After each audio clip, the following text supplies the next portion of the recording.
Good morning.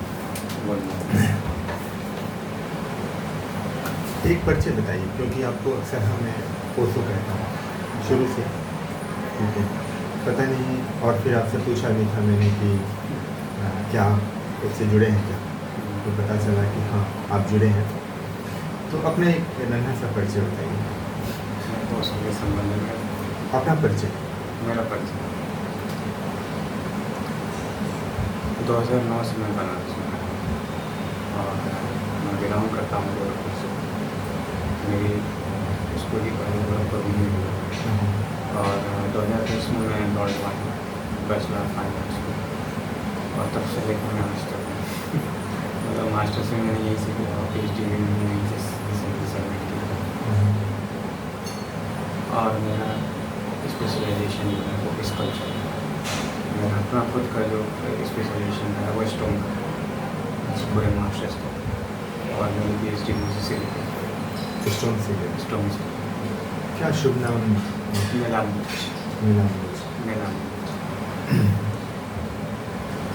रहने वाले Gorakhpur. BHU में जब आप आए तो आपका जो जैसे ढांचा है, हाँ। उस हिसाब से ज़रा मुझे बताइए कि किस तरीके से आप ओशो से प्रभावित हुए? क्या चीज़ प्रभावित करती है आपको ओशो को? नहीं, जब मैं आया था तो मतलब मैं भी सभी लोगों की तरह ही था हूँ। तब मेरा कुछ मेरी डायरी वगैरह कुछ नहीं थी, बहुत बच्चा ही, अभी भी बच्चा ही दिखता हूँ। दाढ़ी की वजह से थोड़ा सा वो हो जाता है। और ओशो से परिचय मेरा काफ़ी आने से पहले से। हाँ, मेरे जो ट्यूशन टीचर था, ट्यूशन टीचर से मैंने क्लास में पढ़ता रहता था, वो ओशो सन्यासी थे। अच्छा। उनके यहाँ कोचिंग पढ़ने जाता था तो उनके यहाँ उनकी किताबें देखता था, उनके पोस्टर्स देखता था और हम लोग किस कोर्स से सुनते थे। तो होता ये था कि जैसे वो बोलते थे कि मेडिटेशन वगैरह तुम लोग करना है तो आना। मैं मेडिटेशन करने गया था सुबह के समय, लेकिन मुझे नहीं पता था कि वो मेडिटेशन कर रहा है।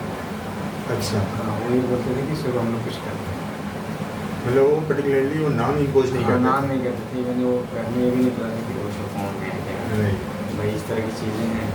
लेकिन हाँ, मैं परिचित था, मैं उनके फोटोज़ को देखा था, किताबें देखा था, उसमें कैसेट्स होता था, कैसेट्स में देखता था, उसमें प्रवचन के कैसेट्स आते थे, प्रवचन में सुनता था, मैं आवाज़ में मुझे याद है सब कुछ। और सर मेडिटेशन के लिए? हाँ, और मुझे उन्होंने एक किताब भी दिया था मेडिटेशन से ही लेकर। मैं इतना ही कुछ जानता था, लेकिन मेरा कोई इंटरेस्ट नहीं। यहाँ मैं थर्ड ईयर में जब मेरा आना स्टार्ट हुआ, बैचलर थर्ड ईयर में। तो फिर यहाँ से फिर वास्तविक तरीके से मैंने यहाँ शुरू किया। जो ऐसे जब मैंने एक बार शुरू किया तो मुझे लगा कि मैं बहुत ज़्यादा इंटरेस्ट करता था, समझ किस चीज़ को? मतलब ओशो की बातों को समझ रहा हूँ, उनकी फिलॉसफीज को समझ रहा हूँ, और उनका जो देखने का नज़रिया है चीज़ों का, जो आपका आमतौर पर हम इस उम्र में होता उम्मीद भी नहीं करते। मुझे लगता है कि मेरे साथ इसका सोच ये दिख रही है। तो मेरे बैच वालों में कुछ यही व्यक्ति थे, लेकिन मुझे लगता था कि मतलब तुम समझते हैं और आगे तो तुम समझो। तो मतलब ये होता है कि मेरी शुरुआत हुई यहाँ के बनारस में आश्रम करना था। मुझे किसी ने उसका पता नहीं होता, मैंने पूछा, आज तक मैं किसी के थ्रू ओशो का वीडियो ठीक है, मतलब लोगों ने बहुत मैगजीन में मुझे मतलब पत्रिका में पता लिखा मिला कि क्लास का और मैंने और फिर वहाँ से मेरी प्रॉपर ओशो से एक परिचय प्रॉपर वहाँ से मैं फिर कॉलेज आ गया, और कॉलेज में ज़्यादातर मैं अकेला ज़्यादातर एकांत करता हूँ।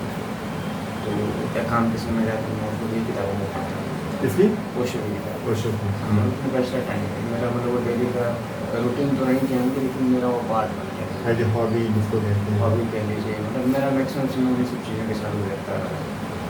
तो और धीमे धीमे कब इन सब चीज़ों में मेरा कब जैसे दाढ़ी कब बढ़ गया, मैंने कैसे कपड़े पहने, ये सब नेचुरली मतलब मैंने कोई स्टाइल फॉलो नहीं किया, कोई अडॉप्ट नहीं किया उसमें। लेकिन धीमे धीमे सहजता का हिस्सा होगा। हाँ सहज तरीके से धीमे धीमे मतलब कपड़े मेरे ढीले होने लगे, ज़्यादातर ढीले कपड़े पहनने लगे, ऐसे ना लूज मतलब जीन्स में मेरे सब लोगों में ज़्यादा टाइट फिटिंग के कपड़े थे। मुझे आज भी मैं बैचलर में लास्ट जीन्स खरीदा मेरे पास है भी नहीं है पता। तो इस तरह से मतलब धीमे धीमे फिर दाढ़ी वगैरह जब आनी स्टार्ट हुई तो फिर मतलब मेरी अपनी जो समझ इसको लेके है कि मतलब मुझे ये मतलब मैं एस्थेटिक्स अगर कहा जाए तो मैं एस्थेटिक का शौक है और मुझे मतलब ये मतलब हर तरीके से पॉसिबल इसे होना चाहिए। एक आदमी की चेहरा जब दाढ़ी से भरपूर होता है वो आपको वास्तव में सुंदर होता है, बिल्कुल ऐसा नहीं होता। आप सुंदर हैं भी, और बेसिकली तब और ज़्यादा जब आप अपने जीने में सहजता का वो हिस्सा मान लेते हैं, क्योंकि कई बार होता है ना शब्दों का प्रभाव एक अलग तरीके से पड़ता है जो दिखता नहीं है। एक खास बात बताइए, जैसे आज वर्तमान भारत जिन चीज़ों से गुजर रहा है, चूँकि आप ओशो को जी रहे हो, ये हम कह सकते देखा भी है लंबे समय से कैंपस में, तो कौन सी ओशो की बातें आज के वर्तमान भारत को सही दिशा में और ज़्यादा मतलब एक तरीके से क्रियान्वित कर सकते हैं? कुछ है बिंदु जरा सा बताएं। कुछ नहीं, ढेर सारे बिंदु हैं, लेकिन फिर मैं बेसिक चीज़ बताता हूँ।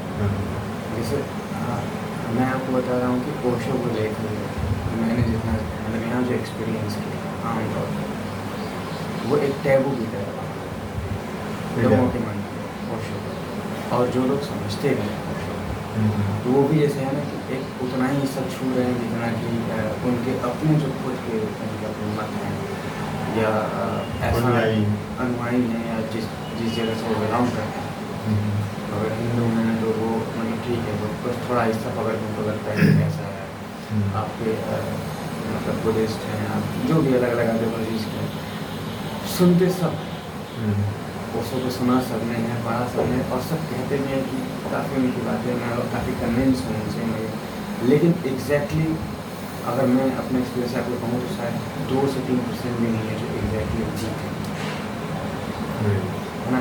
और मज़े की बात ये है, मैं अपने एक्सपीरियंस से ये चीज़ आपको कह रहा हूँ कि मतलब यदि कोई एक बार सच में उनको समझता है ठीक है ना, वो अपने ही चीज़ों को एक्सप्लोर करेगा जो उसकी अपनी ही चीज़ है सही तरीके से, कहीं किसी चीज़ का कोई विरोध ही नहीं, बल्कि वो जो पुराने मतों को लेकर जी रहा है उसकी वजह से वो सीख नहीं पाता है, रिबल नहीं कर पाता है, एक्सपेरिमेंट नहीं कर, जैसे उसका एक जकड़ा हुआ है आवरण उसके ऊपर। हाँ, तो इस मामले में देखिए जैसे मान लीजिए कि जो खास करके हमारे चूँकि इस विश्वविद्यालय में हम जानते हैं कि हमारे यहाँ जैसे एक लड़का लड़की साथ में घूमते हैं तो उनका दूसरे लोग किस तरीके से उनका परसेप्शन क्या ही बन जाता है। अब आप किसी लड़की से चाय दुकान पर बैठे हैं तो आप देख के आप लोगों का परसेप्शन बना लेते हैं, आप चाहे कुछ बोलिए चाहे मत बोलिए, है ना। फिर आप किसी दूसरे लड़की के साथ कल बैठे हैं तो लोग अपना एक आपका अलग परसेप्शन बना देते हैं, परसों कोई कुछ और परसेप्शन बनाते हैं। तो ये मतलब ये अगर देखा जाए तो ये हमारे यहाँ ये सामान्य सी बात भी सहज नहीं है, हमारे जिस कल्चर में आ रहे हैं ये सामान्य सी बात भी सहज नहीं है कि आप किसी लड़की के साथ आप बैठ के बात कर सकते हैं, चाय पी सकते हैं। लोग इसको सहज नहीं लेते हैं कि हाँ बस एक ही बातचीत है, बिल्कुल वैसे जैसे 2 लड़के दोस्त हो सकते हैं, हम वहाँ पे ऐसे बात कर रहे हैं, ऐसे ही सहज हो सकते हैं। हाँ, मतलब एक लेवल ऑफ अंडरस्टैंडिंग जैसी होनी चाहिए वैसे। तो अभी ये मैं ये अपने अनुभव से ये बात कह रहा हूँ कि जो ओशो को समझता है या सच में जो ओशो को पढ़ता है सुनता है, इस तरह की जो छोटी छोटी जो चीज़ें हैं वो बहुत सहज हो सकती है। उसके बहुत सारे जो आपके साइकोलॉजिकल एक कहीं कहीं ट्रैप जो हम लोग अपने कंडीशनिंग में लेके आते हैं बचपन से, चाहे वो हमारी जाति का हो, हमारे धर्म का हो, हमारे एक खास तरह का ये जगह का हो, वो इन सब बेवकूफ़ियों को छोड़ दे बोला है कि नहीं ये सब बेवकूफ़ी, ये सब बचकानापन है जो हमें बांध के रखता है। और मतलब आप बड़े हो गए हैं लेकिन फिर भी आपको मतलब जानबूझ के आपको मतलब आपके दिमाग में भरा जाता है ताकि आप उसके पार्ट बन जाए, आप कहें कि मैं ये हूँ, मैं वो हूँ। ऐसा लगता है जैसे उन चीज़ों का वो चीज़ें अपनी व्यापार मतलब संकीर्ण बनाती हैं ये चीज़ें आपको ज़्यादा संकीर्ण निकलती। और विश्वविद्यालय मतलब आप देखिए विश्वविद्यालय में आप किसी बात करेंगे है ना, वो बैचलर कर चुका है, मास्टर्स कर चुका है, लेकिन उसकी संकीर्णता वो गाँव वाली तोड़ नहीं पाती। तो जैसे ओशो के साथ मतलब अगर कोई, मैं कहता हूँ कि तुम कुछ कदम भी अगर चल रहे हो तो तुम्हारी वो संकीर्णता तुम कब छूट जाएगी, और कभी छोड़ना नहीं पड़ेगा, उतनी सहजता से छूटेगी कि आपको पता भी नहीं चलेगा। हाँ, क्योंकि और मैं वही कह रहा हूँ, आप अगर मैं इतने आप लाइट हो जाएंगे ना कि अगर आपकी जो कट्टरता है, आपको किसी को लेकर बहुत कट्टर है ना, लेकिन आपको उस पर भी कोई प्रहार करेगा तो आपको वो बहुत आश्चर्य करेगा, एक्सेप्टेंस लेवल पर। हाँ, आपको लगेगा कि नहीं ये बचकाना। और सबसे मजे बात है, जो आमतौर पर ज़्यादातर प्रोग्रेसिव लोग ये सोचते हैं कि आप प्रोग्रेसिव होके और आप अपने ट्रेडिशन को आप डिनाई कर देते हैं, आप अपने मतलब ये जो विश्वास आपके हैं सब छोड़ छाड़ के, ठीक है मैं मानता हूँ, है ना, लेकिन आप ये देखिए कि जिन विश्वासों को आप ठुकरा रहे हैं, जिन रिलीजन को आप ठुकरा रहे हैं, जिन तरह के मूल्यों को आप ठुकरा रहे हैं, वो सदियों से, मैं मानता हूँ कि वो ठीक है, वो दूषित हो चुका है, वो करप्ट हो चुका है, लेकिन इसका मतलब ये नहीं कि आप उसे लात मार के एकदम इनकार ही करें, वो आपका अतीत है। बिल्कुल नहीं, और एक बात और है ना कि परंपरा और मान्यताओं का अपना जो प्रभाव है, ठीक है, उसको कम से कम हम अपने विवेक से फिल्टर तो करें, और आपको एकदम कंटेम्प्रेरी अंडरस्टैंडिंग के हिसाब से, आज के रेलेवेंसी के हिसाब से उसमें आप जो उसे देखना, हाँ, जो उचित हो उसे आप अपने साथ कीजिए। ये नहीं, जब आपकी कंडीशन एक बार गायब हो जाती है तो आप मतलब आपको ठीक विश्वास भी आपको करने की जरूरत नहीं, आपको दिखता है स्पष्ट चीज़, है ना। तो मतलब अगर आप फिर भी मैं मानता हूँ कि एक आदमी मंदिर जा सकता है, क्यों नहीं जाए? तुम या तो मंदिर जाओ या तो बाहर में जाओ, मैं कहीं तो जाओगे ना, मतलब आप कहीं ना कहीं जाएंगे, क्योंकि जाना है, मतलब आपके एक प्रोसेस होता है, यहाँ नहीं जाएंगे, आप अपने को प्रोग्रेसिव कहते हैं, अब जाए तो ये सबसे ओशो के साथ सबसे मज़ेदार बात ये है कि वो आपको अपने जो आपकी मूल चीज़ें हैं, जिनको शायद आपने बोला हुआ है या शायद आप बचपन में रहते रहते उसके प्रति आप एक गुस्से से भरे, वो उनसे तोड़ती नहीं, जोड़ती नहीं, बल्कि सही मायने में जोड़ती, उनके पूरे अर्थ को आपको एकदम समसामयिक बना के आपको ला के ऐसे आपके सामने खोलती हैं, जैसे कि एकदम आप देखते हैं कि एकदम मेरे लिए है, आज के लिए, जहाँ पे मैं हूँ, एक तरीके से मुझे बिल्कुल व्यापक कर, मतलब चीज़ों को एक तरीके से समराइज अगर किया जाए तो जुड़ने के बाद आदमी वर्तमान में रहना सकता है, जो आज के भारत की जरूरत है। बीएचयू की यात्रा जो आपकी हुई है, ग्रेजुएशन, पोस्ट ग्रेजुएशन और पीएचडी, इस दौरान क्या क्या कुछ खास हुआ, जरा उस पर प्रकाश थोड़ा डालिए। जो आपके जूनियर्स भी, चाहे संकर्षी भी जब देखें या कोई भी अननोन भी अगर देखे तो सोचिए कि बीएचयू में ऐसा होता है, ऐसा अनुभव होता है, तो उन कुछ अनुभवों पर प्रकाश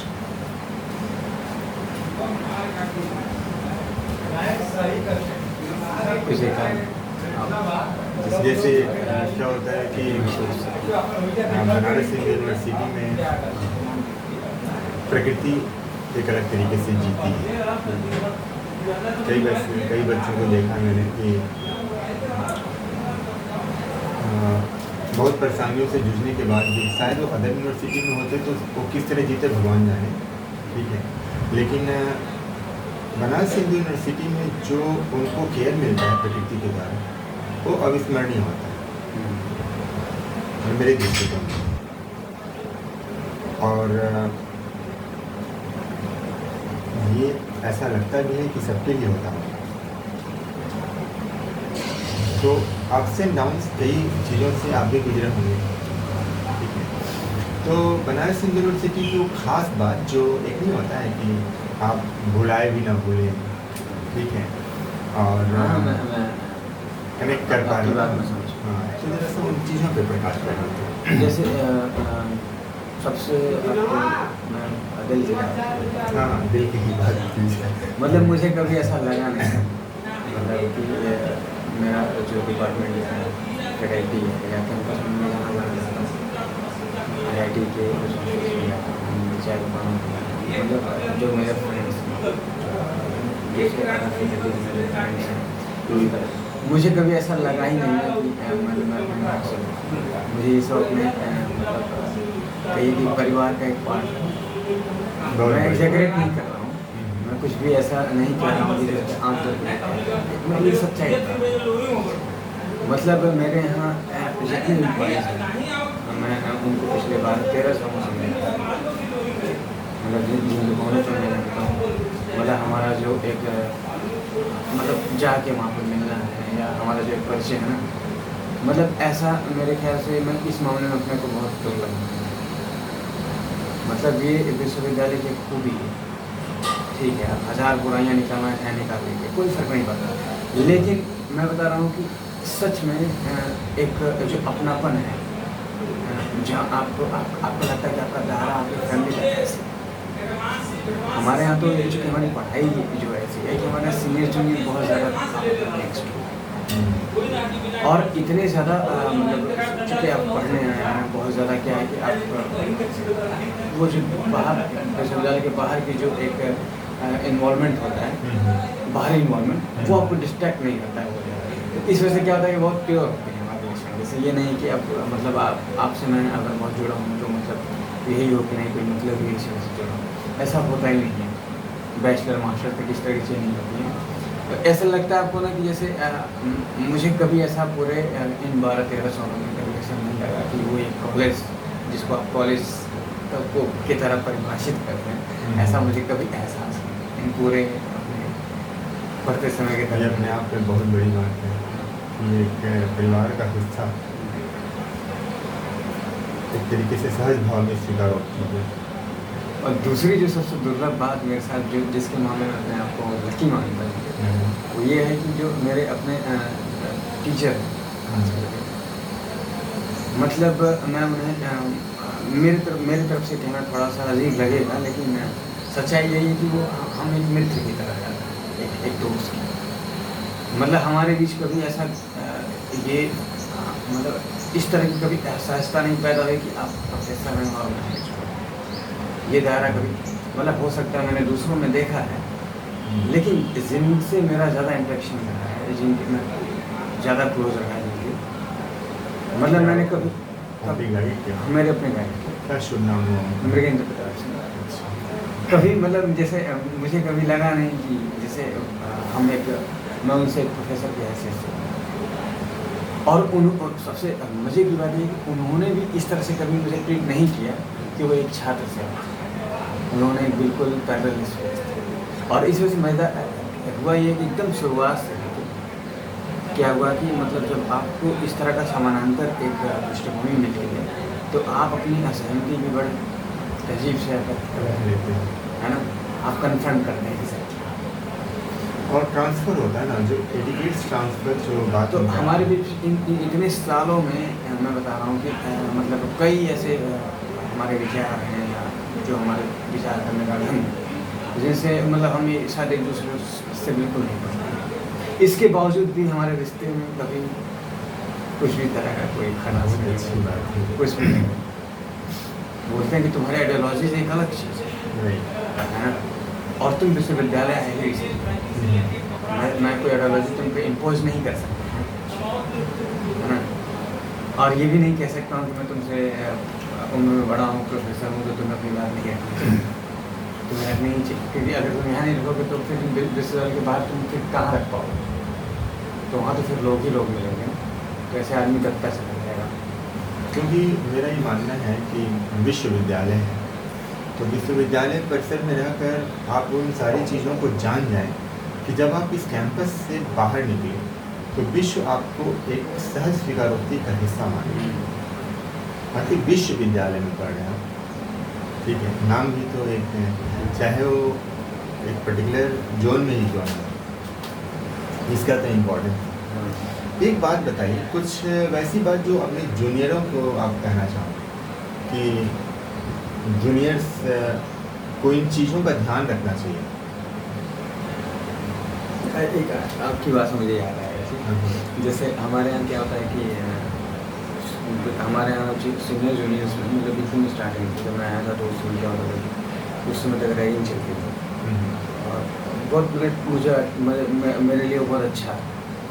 मैं मतलब मैंने कभी इसका मतलब मैं खुद कई लोगों को लेके जाता कि यार ये अच्छा है, मतलब मैं वो सपोर्ट नहीं कर रहा हूँ कुछ इस तरह की चीज़ों का, लेकिन वो ठीक है बस आप टर्म भले रैगिंग कहते हैं लेकिन आप दूसरे रूप में देखिए ना, वही बस एक तरीका है अपने अपने जगह कल्चर के हिसाब से लोग बनाए रहते हैं कि कैसे और एक इलेक्शन का माध्यम भी होता ये ना कि जैसे हमारे यहाँ क्या कहते हैं कि आपके लड़कियाँ जो होती हैं सीनियर उनको दीदी लोग हम लोग बोलते हैं, दीदी नमस्ते, और लड़कों लोगों को भैया नमस्ते बोलते हैं। और बाकी आपके पूरे ऑल इंडिया में जितने कॉलेजेस हैं वहाँ पे ये सब चीज़ें नहीं चलती सिवाय बनारस को छोड़ के। बस बनारस में मतलब है कि आपसे सीनियर हैं तो आप नमस्ते दीदी कहते हैं, नमस्ते भैया कहते हैं। और बाकी लोग को ये चीज़ क्या होता है जब दूर से लड़के आते हैं दूसरे शहरों से या आपके मेट्रोपॉलिटन सिटीज़ से आते हैं तो उनको लगता है कि ये दीदी भैया मतलब उनको ऑकवर्ड लगता है, लेकिन धीमे धीमे उनको कहना ही पड़ता है। फिर 1 साल 2 साल में फिर मतलब उस तरह से अभी आपके लखनऊ में है, लखनऊ में वो सर और मैम के तो हमसे किसी ने पूछा कि तुम्हारे यहाँ दीदी भैया ये मतलब ये क्या वहाँ दीदी भैया, मैं सुना तो ये कह रहे यार वो क्या, तो लेकिन ऐसा नहीं है। मैं आपको मैं एकदम स्टार्टिंग से लेके आज तक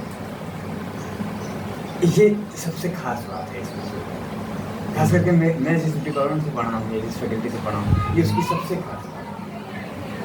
मतलब ये ठीक है लोग उसको किस टर्म में लेते हैं आप क्या, ठीक है आपको बोलने से आपका क्या ये कोई मतलब नहीं रखता, लेकिन फ़र्क पड़ता है। फ़र्क इतना ज़्यादा पड़ता है कि मतलब आप वाकई आप मैं उसका फिर मैं सच में करता था, प्रणाम करता था सच में करके हाँ उसके, और वास्तव में क्या होता है कि मैं देखा उसका मतलब एक लंबे समय में कितना फ़र्क पड़ा। इतनी छोटी छोटी चीज़ें हैं ना कि आप यकीन नहीं मानेंगे कि मतलब सीनियर जूनियर को लेके जब हम उसके कॉन्टेक्स्ट में सोचते हैं ना तो हमारे यहाँ मतलब सीनियर्स भी हैं, ठीक है मतलब आप यहाँ पे हैं कि आपको ठीक है बनारस का जो परिवेश है ज़्यादातर लोकेलिटी यहाँ की आपके आसपास के ज़िलों की होती है, तो ठीक उतने ज़्यादा आपको वैसे लोग नहीं मिलेंगे जो कि बहुत एलीट क्लास से आते हैं या जिनकी भाषा बहुत सधी हुई है या जिनका पहनावा बहुत ज़्यादा हाई फाई है, मतलब आपको थोड़े लोग कहीं ज़्यादातर लोग गांव से आते हैं या उतना बहुत ज़्यादा डरते हैं हिचकिचाते हैं खुद को एक्सप्रेस करने में, शुरू में बात है। अब यहाँ पे क्या होता है कि मतलब जो एक कल्चर है ना इस तरह से इंटरेक्ट करने का, ठीक है कनेक्ट करने लगता है, वो क्या होता है कि मतलब बहुत ही मतलब आपको इस वजह से क्या करता है आपको बहुत डिस्टेंस नहीं देता। जैसे पिछले कुछ सालों में मैंने देखा कि ये चलन थोड़ा ख़त्म हो गया, लोग क्या होता है कि अब आप खास करके लॉकडाउन के बाद हुआ ये कि एक गैप हो गया, मतलब कुछ क्लासेस का सीनियर से कुछ लंबा गैप हो, तो इंटरेक्शन छूट गया, वो नमस्ते करना ये सारी चीज़ें खत्म हो गई, जैसे कि पूरा एक कोई चीज़ ट्रांजिट कर दिया शिफ्ट कर दिया। अब हुआ है कि जैसे आज के हैं फर्स्ट ईयर हैं सेकेंड ईयर हैं, यदि आप कोई क्लास लेता है या जानता है साथ में तो ठीक है मेरा सीनियर है चाहे अब मजबूरी बस उसे करना पड़ रहा है, लेकिन मतलब होता है कि अब जैसे कोई जानता ही नहीं वो मेरा सीनियर है या फिर ये है वो वैसा है या मुझे कुछ प्रणाम करना चाहिए, क्योंकि अभी सब चीज़ इसकी वजह से क्या हुआ कि एक ऐसा डिस्टेंस क्रिएट हो गया जो उनके मतलब हमारे यहाँ पर 90% जो आप लर्निंग होती है ना वो लर्निंग आपके सीनियर से ही होती है, आपके पूरे के पूरे वो मतलब क्या बोलेंगे उसे हम कलेक्टिव लर्निंग, और लर्निंग कलेक्टिव भी होनी चाहिए, उनकी समग्रता तो अभी आएगी नहीं तो बस ये अब सोचिए मैं आपको बता ये छोटी सी बात है ना, मैंने बताया कि मैं अपने जब मैं 2009 में मैं लगभग था 2009 में मैं जिन सीनियर से मेरा संपर्क था वो लोग 4th ईयर में थे और मास्टर्स के कुछ सीनियर थे उनसे इंट्रैक्शन होने की वजह से दोस्ती होने की वजह से उनके साथ जाके मैं उनके काम में हेल्प करा था, ठीक है उनका डिस्प्ले करा दिया या उनके कुछ काम में कोई टेक्निकल चीज़ें हैं जो उनके साथ में सीख करके अपना चीज़ ऐसा वर्क करा दी। और मतलब आज भी मतलब मेरे से जो एकदम जूनियर है तो अगर कोई आता भी है तो मतलब मेरे साथ तो निश्चित ही मेरे साथ ये चीज़ है कि वो एहसास ही नहीं करेगा कि मैं इतना सीनियर हूँ सकता या फिर सीनियरिटी जैसी चीज़ हमारे बीच आती है, मतलब ऐसा नहीं। और मेरे साथ भी ऐसा ही हुआ, मतलब जितना मैंने अपने सीनियरों से सीखा है जितना मतलब ज़्यादा है मतलब मुझसे 8 साल का 10 साल ज़्यादा कि आगे के लोग, लेकिन कभी ऐसा एहसास नहीं हुआ ना कि जैसे कि कोई बहुत मतलब बहुत बड़ा तोप है, सीनियर है तो ये करना, ऐसा कुछ भी नहीं। और सिंपल उसका ये था ना कि मतलब वाकई आपने एक रिस्पेक्ट शो की, मतलब वो बनावटी नहीं है, ये प्रणाम करके तो वाकई मतलब ठीक है, तुम्हारा फील है वाकई रिस्पेक्ट कर लिया। और ये मैं आपको बता रहा हूँ कि जो आपके ऐसे कॉलेजेस हैं या यूनिवर्सिटी हैं जहाँ पे ये एक कल्चर वो तो कोई सोचा था ही नहीं, कोई प्रपोज ही नहीं था, वो केवल एक बस एक ऐसा एनवायरनमेंट रेडी करते हैं जिसमें आप सब कुछ क्या होता है कि सारा का सारा सिस्टम कॉर्पोरेट वाला होता है। अब आते हो, ये टाइम है, ये आपका एथिक्स है और ये आपके एटिकेट्स हैं और ऑब्जर्व, लेकिन यहाँ पे ऐसा आपको एहसास नहीं होगा। और मेरे ख्याल से ये BHU की विशिष्टता है, अगर BHU इसे नहीं संभालेगा कल को तो ये भी वही बनता है, क्योंकि ह्यूमैनिटेरियन ग्राउंड की बहुत एक अच्छी चीज़ है जिससे प्रिजर्व होती है ह्यूमैनिटी। नहीं, यहाँ इससे ज़्यादा बचा हुआ क्योंकि यहाँ भी क्या है, अभी भी लोग बहुत ज़्यादा मतलब दूर दराज के मतलब थोड़ा गाँव से लोग आते हैं तो अपने साथ ठीक है, वो एक तरह का एक ट्रस्ट लेके आते हैं, एक तरह का एक सहजता लेके आते हैं, एक सिंप्लिसिटी लेके आते हैं। हाँ ठीक है, मैं मानता हूँ कि उनकी भाषा और उनका जो रंग ढंग है वो एक समय में बदल जाएगा, लेकिन एक इनोसेंसी है उनके साथ किसी लेवल पर बने हुए। और इनोसेंसी क्या होता है कि एक तरह का परिवेश बना देता है, ठीक है चलिए आपका काम हो गया, 4 लोग खड़े हो गए, लेकिन ऐसा बाहर में मतलब ये बहुत रेयर चीज़ है। जो हम लोग का कोर्स ऐसा है ना, कोर्स में क्या होता है कि आप मतलब केवल किताबें नहीं हैं आपके पास, जैसे हम जब पत्थर है, पत्थर में काम करना, आपको पत्थर पलटना तो 4 लोग चाहिए, आप अकेले थोड़ी करेंगे। आपके पास बहुत पैसा है तो आप क्रेन में मिलेंगे, लेकिन हम वहाँ वैसे भी नहीं कर सकते।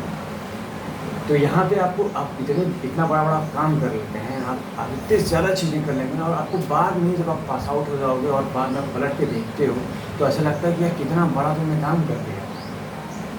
और आपको बहुत कुछ मतलब आपको टीम में काम करने का एक्सपीरियंस हो जाता है, आपको लोगों के साथ इंटरेक्ट करने का, जो आप अपने साथ अपने गाँव में, अपने परिवार में, अपने घर में रहते कभी सीखा ही नहीं, आप यहाँ सीखते। आप इवन झाड़ू भी लगाते हो, सही बात है ना, ये बहुत खास बात है। एक बात बताइए, बनारस हिंदू यूनिवर्सिटी में ओशो आया था 1965 मालदीव।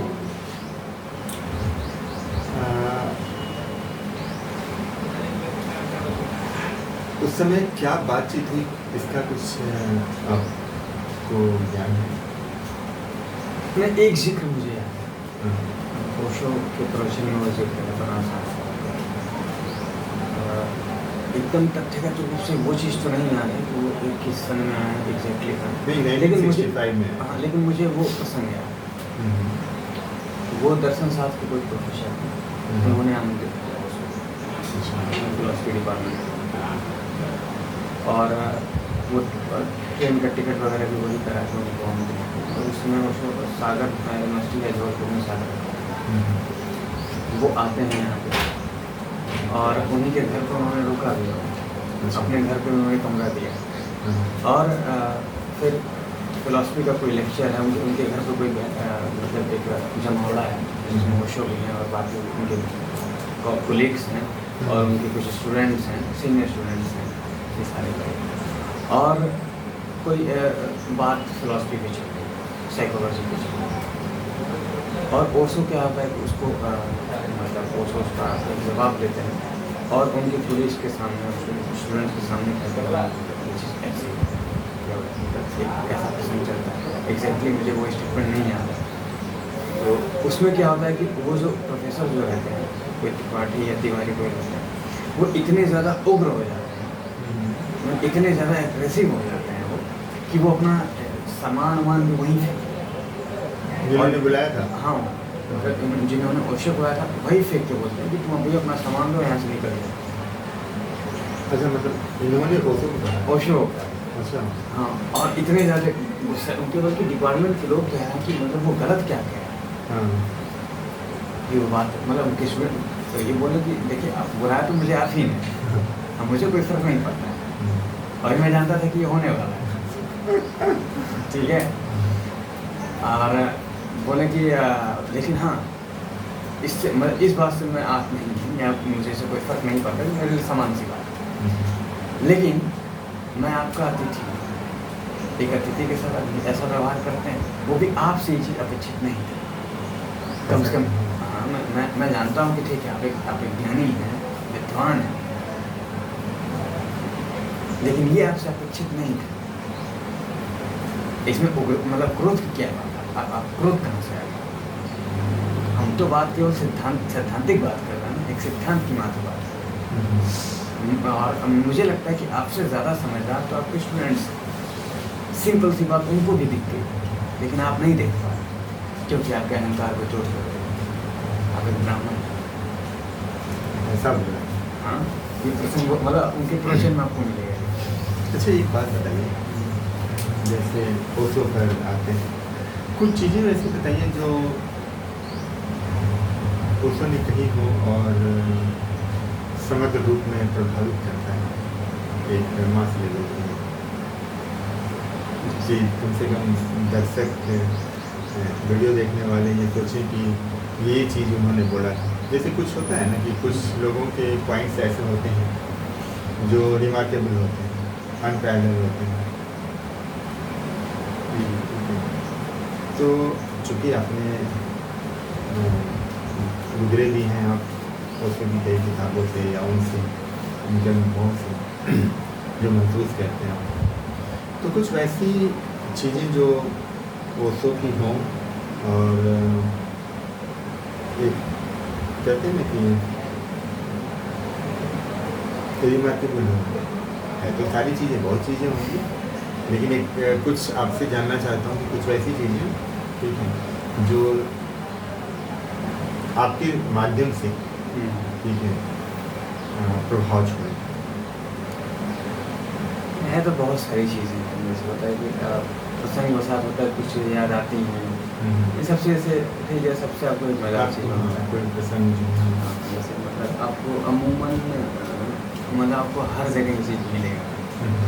मैं जब से ओशो को मैं पढ़ता हूँ, मैंने जब से शुरुआत किया 2013 से मैं कंटिन्यूसली उनकी किताबों को पढ़ता हूँ, अभी भी पढ़ता हूँ। तो मेरा जैसे ये है कि मतलब ओशो के ही मार्फत बहुत सारी चीज़ों को मैंने समझा और फिर उनमें से और दूसरी किताबें ढूंढ ढूंढी, फिर तब जाके उन लेखकों को पढ़ा, उनकी चीज़ों को पढ़ता हूँ। मतलब एक चीज़ मैं आपको बता रहा हूँ जो कॉमन चीज़ें जो हमारे यहाँ देखने को आपको सबसे ज़्यादा समझ जाने से क्या है, बहुत सारे लोग हैं है ना, वो जोक सुनाते हैं या आपको कोई किसी देखा था कोई उदाहरण देता है।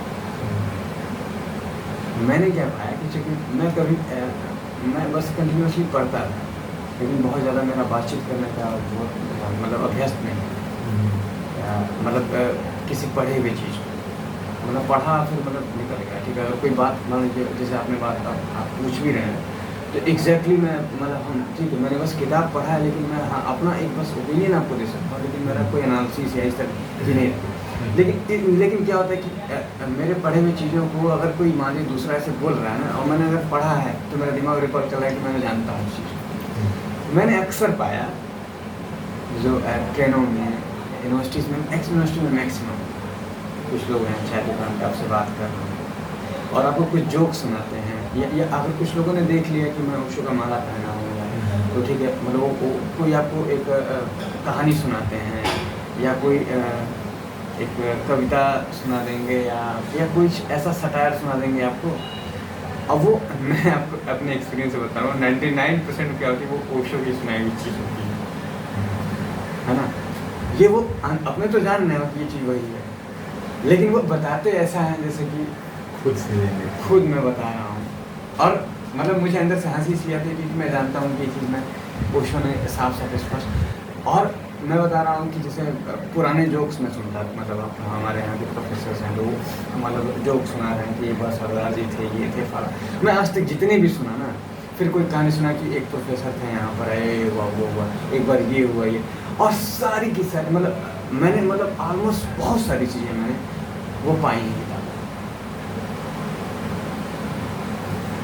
मतलब ये मैं आपको बता रहा हूँ अगर वास्तव में आप देखेंगे कितना लाइव है, चाहे वो आदमी जिस रूप में भी परिभाषित करता हो, जोक हो या किसी मजाक हो या किसी अपने को एक तरीके से प्रभावित करने को नहीं तो होता जैसे ये है बस होता ये है कि ठीक है कोई बात नहीं वो चूँकि ओशो का जो स्टाइल ही है या वो इतनी ज़्यादा वो सहज स्फूर्त होती है ना, स्पॉन्टेनियस होती है।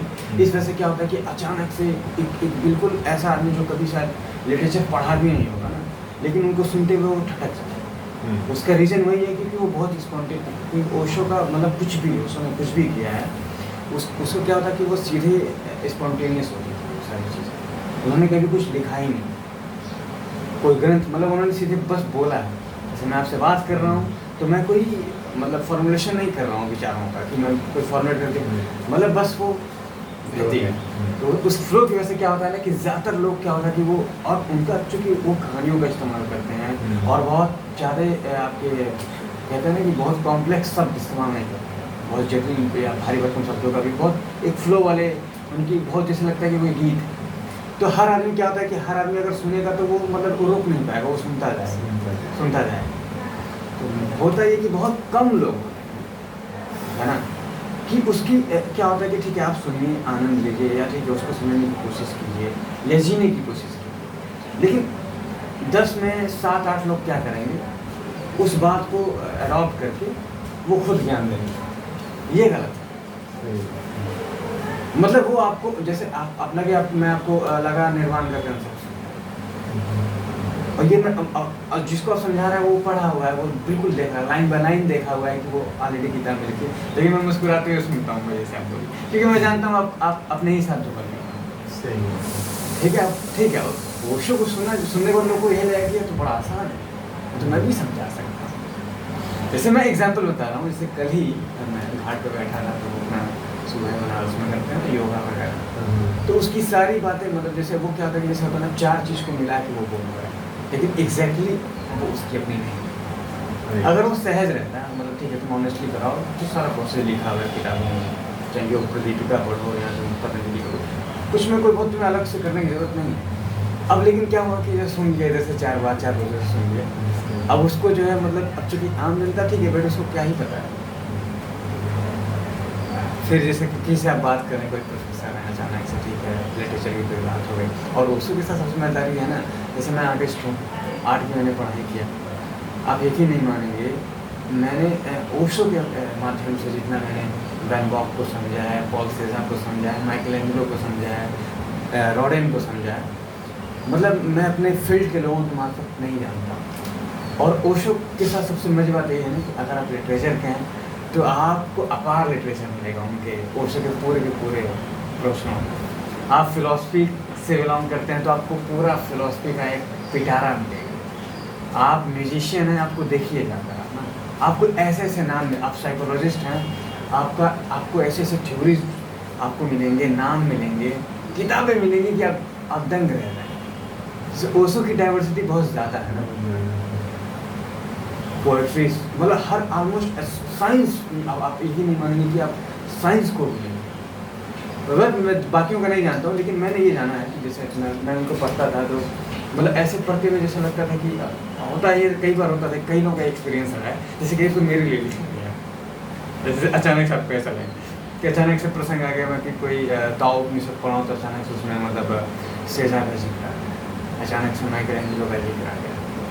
अब ये सब हमारे सिलेबस है, तो ये मतलब ये होता है कि ये बहुत मतलब ओशो के साथ ये बहुत मज़ेदार बात है, और इतना कॉन्टेम्प्रेरी है, इतना ज़्यादा मतलब होता ना कि मतलब एकदम तुरंत ऐसे पकड़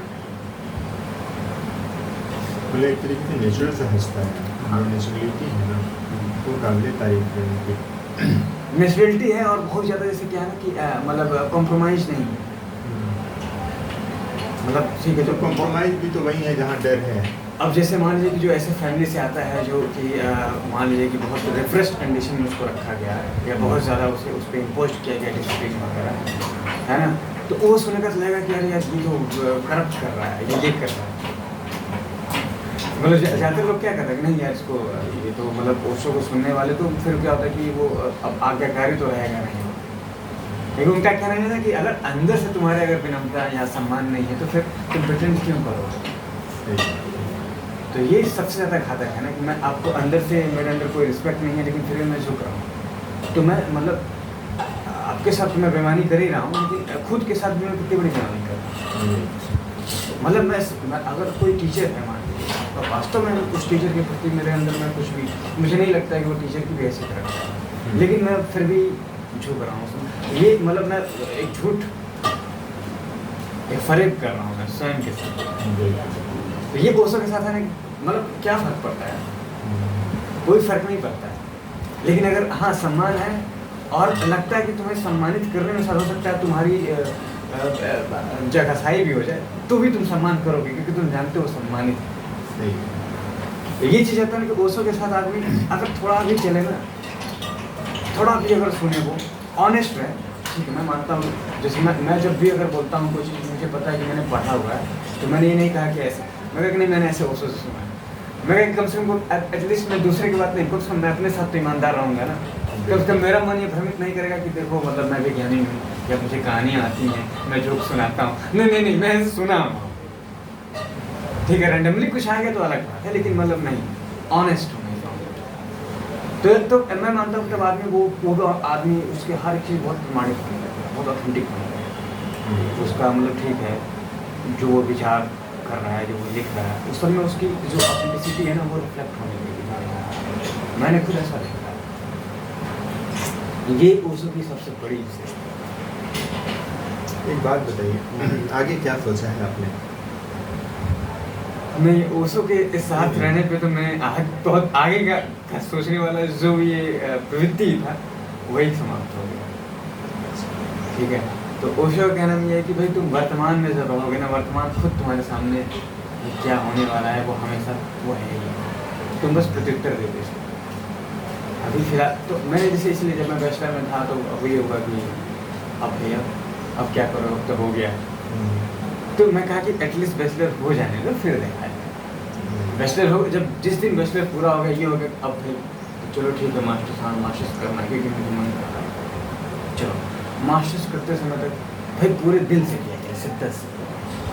तो मतलब इसलिए क्या हुआ कि चूँकि बहुत ज़्यादा उसमें भविष्य को लेके उतना दिमाग इंगेज नहीं रहा, इस वजह से क्या रहा कि ऐसा लगा कि एकदम टाइम ही टाइम। और मैंने मतलब पूरा बाकायदा मतलब मैं पूरा अपने मतलब पूरा आनंद लेके मैंने पढ़ा, एंजॉय लेके पढ़ा। सिलेबस था, काम करना, फिर पूरा हो गया तो भाई अब क्या करोगे, अब तो पूरा हो गया, लेकिन फिर भी लगा नहीं अभी भी पढ़ा जा सकता है, वक्त। उसके बाद मैंने हायर एजुकेशन डिसाइड किया। मैं अभी देख रहा हूँ कि फर्स्ट ईयर का लड़का है, वो PhD किया, वो JRF में कहा। मैं कहा कि यार हम अगर मैं खुद सोचता हूँ, मैं मास्टर्स में मैं नहीं समझता था कि JRF का मतलब क्या है, और तुम जान के करो तो भी तुम्हारे जाने का मतलब तुम कुछ पूरा इंटायर सिलेबस कवर कैसे करोगे, अगर कोई बता भी दे तो भी अपने टाइम पे ही चीज़ें होनी चाहिए। वैसे तो आज ये है कि आज ठीक है, मैं अपनी थीसिस सबमिट कर दिया हूँ, अब कल मैं यहाँ से चला जाऊँगा। अब मेरे पास मतलब ठीक है, मतलब मैंने वहाँ पे मैंने पुणे में देखना है कि भाई इकोनॉमी के लिए कैसे किया जाए। अपने पे मैं जानता हूँ कि ठीक है, मैं इन इतने सालों में मैंने जिस तरह के स्किल डेवलप किया है, जिस तरह से इंटेलेक्चुअल डेवलप किया है या जो भी अपना है, वो भाई किसी न किसी कहीं ना कहीं वो काम आना ही है। ये अब इतना भी आदमी गया गुजरा नहीं होता है, अगर ऑथेंटिकली अगर वो गुजरा है तो ये मैं जानता हूँ कि वो अपॉर्चुनिटीज़ है, ज़्यादा अच्छा है और मतलब वास्ट है, थोड़ा बहुत नहीं। लेकिन अगर एग्जैक्टली देखेंगे मतलब मैंने इतने सालों में मतलब जो मैंने चीज़ सीखी है वो ये है कि खुद का विज़न बनाना। मैं बैचलर पास आउट होने के बाद अगर मैं चला जाता सीधे जॉब करने या कुछ काम करने या छोड़ देता पढ़ाई, तो मेरा अपना कोई विज़न नहीं होता। इवन मास्टर्स तक भी मेरा मतलब एक हल्का हल्का झलक था कि ऐसा कुछ लाइफ में करूँगा या ऐसा कुछ बनाऊँगा या ये करना है, या शायद मैं इसलिए फिट हूँ जिस तरफ मैं अपने को ले जा रहा हूँ, शायद ये मेरे से ज़्यादा बेहतर है। PhD करते समय और अब वो चीज़ ज़्यादा स्पष्ट है, जो मेरा विज़न है वो अब मेरे पास कहा जाए तो वो पूरा उसका पूरा प्रपोजल मेरे दिमाग में एकदम रेडी है। बहुत अच्छी बात है। और मैं इस बात से बस खुश हूँ कि मेरे पास अपना एक विज़न है। ठीक है, आज वो मेरे हो सकता है कि मनस्तर पर है, इससे कोई फ़र्क नहीं पड़ता है, लेकिन वो मैं इस बात से खुश हूँ कि इतने सालों में मेरी जो स्टडी थी, लर्निंग थी, वो सब हेल्प इसको बनाना है, वो पहले संभव था ही नहीं। अब तो मेरा अब यही काम है, अब बस अपॉर्चुनिटी का वेट करूँगा, अवसर कैसे आकर्षित किए हैं अपनी तरफ। और मुझे लगता है कि ये प्रकृति अपना नियम खुद बनाती है, उसके नियम खुद अपने तरीके से काम करती है। और शायद पुणे जाना भी हो सकता है इसी क्रम का एक हिस्सा हो। मैं कभी सोचा नहीं था पुणे को लेकर, मेरा ख्याल भी नहीं था। ऐसा भी नहीं कि मैं ओशो ओशो का सेंटर है ही वहाँ, और हाँ ओशो की वजह से भी मेरा एक ज़्यादा वो है कि भाई वहाँ जाएंगे तो वहाँ पे क्या होगा कि चूँकि मैंने दो बार मैं विजिट भी किया हूँ पुणे को, तो मुझे लगा कि नहीं, वहाँ जिस तरह के विज़न को लेके मैं जा रहा हूँ वहाँ समझने वाले ज़्यादा मिलेंगे, है ना। अगर मैं यहीं कुछ करूँ तो मुझे पता है कि साहब मुझे कई साल लगेंगे। तो मैं इवन अभी मतलब फिर भी मुझे किसी से बात करनी होती तो एक आध दो लोग ही हैं जो एक्चुअली मुझसे कन्वर्जेशन करते हैं। बाकी सब ऐसे ठीक है, एक जस्ट मित्रता है, लेकिन कन्वर्जेशनल डायलॉग बहुत यहाँ पे बहुत मुश्किल है। और ख़ास करके अगर आप समझते हैं, जैसे आपके पास कोई लिटरेचर है और आपको मज़ा आया ना, तो होता नहीं, जब आपको मज़ा आता है तो क्या होता है, आप चाहते हैं शेयर करना, किससे करें आप। और अगर आप जब ठीक है कोई औपचारिकता बस बैठ भी गया साथ में, लेकिन आपको पता है कि वो रस नहीं ले रहा है, मज़ा नहीं ले रहा है, तो वो तो ठीक है, क्योंकि दोस्ती की वजह से, मित्रता की वजह से थोड़ा सा ठीक है, वो मतलब सुन रहा है या मतलब, लेकिन वास्तव में वो टेस्ट नहीं है उसका। ये बहुत बड़ी प्रॉब्लम है ना। अब हाँ, तो मैंने वो चीज़ पाया है कि वहाँ मैं जाऊँगा तो मतलब वहाँ पे क्या है, फिर भी यहाँ से थोड़ा अलग है, वहाँ का थोड़ा इंटेलेक्चुअल डिफरेंट, वो अट्रैक्ट करेंगे ज़्यादा है। तो अगर मैं कुछ वहाँ शुरू भी करता हूँ तो मेरे लिए वहाँ अपॉर्चुनिटी को अट्रैक्ट करना ज़्यादा मतलब पॉसिबिलिटीज़ वहाँ ज़्यादा है। हाँ, और मेरे ऑप्शन और बाकी मैंने अपने पूरे स्टडी पीरियड में, जब तक मैं विश्वविद्यालय से लेकर आज तक, मैंने ऑल इंडिया ट्रैवल किया होगा, सिवाय नॉर्थ ईस्ट को छोड़, और ये कश्मीर वाला जो एरिया है, जम्मू कश्मीर, बस इन स्टेटों को छोड़ के बाकी मैं ऑलमोस्ट सारा स्टेट मैंने बाई रोड घूमी। क्या बात है ना। तो इतने मतलब घूमने के बाद अगर मतलब मैं कंटिन्यूसली घूमता रहा हूँ। मैंने स्कॉलरशिप मैक्सिमम समझ लीजिए कि मेरे ट्रैवलिंग में और बुक्स मैक्सिमम ये, अगर और आपको यकीन नहीं होगा कि मतलब यही लगेगा ना कि मतलब घूमा जा सकता है, हाँ घूमा जा सकता है, बशर्ते आपको होता ना कि आपको आपके अंदर इतनी क्षमता हो कि आपको रोड पे भी सोना है, आप रोड पे भी सो सकते हैं, तो प्लाजा पे सो सकते हैं। ये मतलब आपको ठीक है, आपको मतलब हर तरह की सिचुएशन के लिए रेडी रहना होगा। तो मैंने मतलब इतना कोई बहुत बजट नहीं देता है गवर्नमेंट आपको कि आप मतलब इवन अगर कोई यहाँ से ही PhD करे तो ये मानता हूँ कि रिसोर्सेज बहुत इतने ज़्यादा कि कम फेलोशिप है कि उसमें कुछ आप कर नहीं सकते अगर रिजेक्ट ही आप करना चाहते हैं तो मैंने इतने मतलब सालों में घूमते हुए जो भी यूनिवर्सिटीज़ मैंने विजिट किया, जिनसे बात की, जिन आर्टिस्ट के रेजिडेंसीज गया, जिन स्टूडियो को कवर किया, और जो बड़े बड़े आपके मॉन्यूमेंट्स उनको कवर किया, शहरों में बना शहरों में मैं आपके मेहमान रहा, कई लोगों के यहाँ रहा, कई आर्टिस्ट हैं जो जिनसे परिचय हुआ बाद में, उनके यहाँ मेहमान रहा, और कहीं कहीं लंबा रहना हुआ, किसी हिल स्टेशन में भी लंबा रहना हुआ। मतलब मिला जुला के उसके बाद मेरा अपना एक जो ओपिनियन बना इस टाइम पे कि आप कौन सा चीज़ चुनना चाहिए, वो इसके बाद अकॉर्डिंगली इससे तब बना कि नहीं ये सही है, क्योंकि वो सारे अनुभव जो है तरीके से मतलब अब जैसे होता है ना, हम बहुत मतलब बहुत स्टार्टिंग में सोचता था, हम लोग लिखते हैं ना कि आज के वर्तमान भारत में या आज के समसामयिक भारत, लेकिन एग्जैक्टली सच्चाई ये है कि आप किस भारत की बात कर रहे हैं। आप अपने गांव की बात कर रहे हैं कि अपने शहर में आप रहते हैं, आप सालों से यहीं पढ़े हैं। तो मैं ये सोचता था कि नहीं यार ये तो झूठ हो जाएगा ना, ये मतलब मैं वास्तविक भारत कहाँ जाऊँ। ठीक है, मैं थोड़ा बहुत 2-4 शहर घूम लिया हूँ, या मेरा मान लीजिए कि 25 साल के ये भारत नहीं है वर्तमान भारत को रियल एक्सपीरियंस करना पड़ेगा। और उसके लिए जब आप जाएंगे ना, आंध्रा पहुँचेंगे, आप महाराष्ट्र पहुँचेंगे, आप केरल पहुँचेंगे, है ना, वहाँ चाय दुकान पर बैठे वहाँ लोग से बात करें तो आपको मालूम चलेगा कि वर्तमान भारत में ये भी उतना ही अहम हिस्सा जितना कि आपका हिस्सा है ना। और उसके बाद से आप दूसरे स्टेट में जाएंगे, आप नाम ही नहीं जानेंगे, ये आपका ये दादर एंड नगर है, दमन, तो किसको पढ़े कि दमन जाके, लेकिन आप मतलब ठीक है वहाँ के आप तरफ जाइए, आप पौंडीचेरी जाइए, आप मतलब उडुपी गोवा और कहीं भी ना आप बैठिए वहाँ पे, और इस तरह से नहीं जैसे हम टूरिस्ट की तरह गए अपना होटल बुक किए। मैंने कभी आज तक, आपको यकीन नहीं होगा कि मैंने कभी होटल बुक नहीं किया है। मेरा अगर कोई डॉक्यूमेंट चेक करे ना पूरे मोबाइल से, आज तक बुक नहीं किया मैं अपना टेंट दे के, या तो किसी के मेहमान रहा तो ठीक। इसमें होता यही है कि आपका आप जाते हैं ना तो आप क्या होता है कि सही मायने में आप इंटरेक्ट करते हैं वहाँ के लोग। मैं भूटान की तरफ गया था, मैं स्कूटी से मतलब 17 में गया। वहाँ मैं एक गांव में यहाँ के सीनियर थे, उनके गाँव में 15 दिन था। और होता है ना कि जब आप इस तरह से रहते हैं तो वास्तव में आप देखते हैं कि भारत का ये हिस्सा मतलब वाकई सोचता कैसे।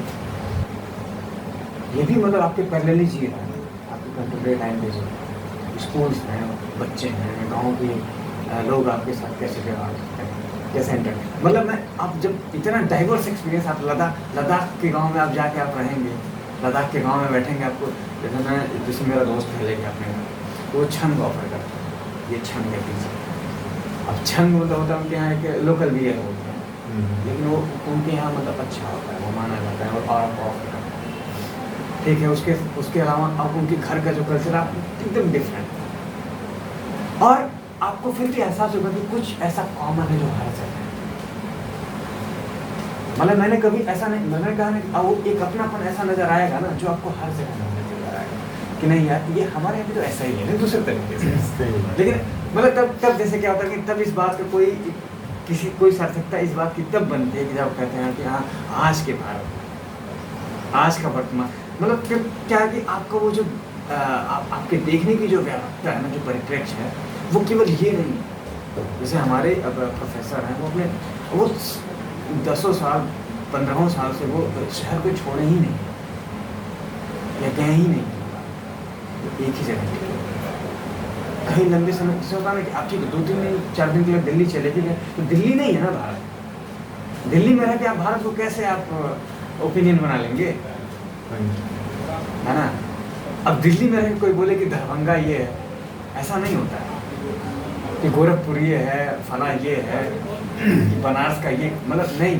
अब कोई 4 दिन आके बनारस समझ लेगा, मतलब आपको कुछ कनेक्शन या कुछ ऐसा होता है, कुछ ऐसा कनेक्शन जो कि फिजिकल से कहीं ज़्यादा मेंटल है ना, लोकल, जो आपको एहसास दिलाया कि आप इस जगह से संबंधित हो रहे हैं, कनेक्ट।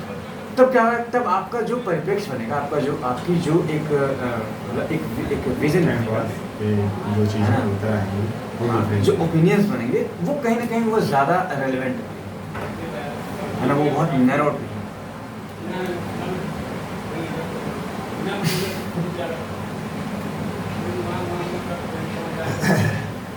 आपको बहुत बहुत धन्यवाद। आपको भी बहुत बहुत धन्यवाद।